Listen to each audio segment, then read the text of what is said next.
Stéphane Bern est-il dans la vie la même personne que celle qu'il peut être sur les plateaux des émissions de France 2 et les studios d'Europe 1 ? Si est-il drôle de voir la dichotomie entre l'image publique et ce que nous sommes, observe l'animateur de télévision et de radio dans les colonnes de nos confrères du magazine La Fringale Culturelle, très conscient des clichés qu'il a longtemps charriés et qu'il charrie encore parfois aujourd'hui. J'ai toujours eu l'image du gendre idéal, conservateur, etc.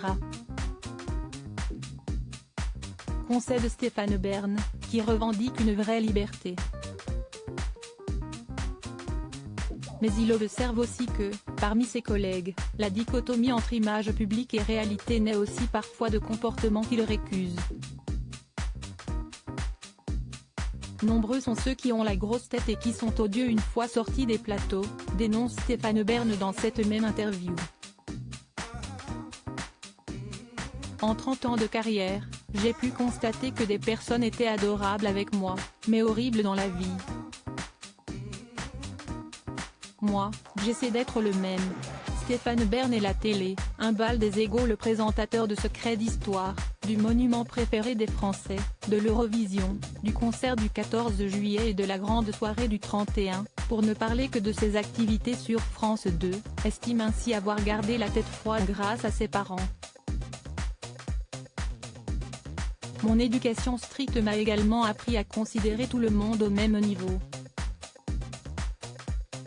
Je parle à la boulangère comme si je parlais à la reine d'Angleterre, et inversement.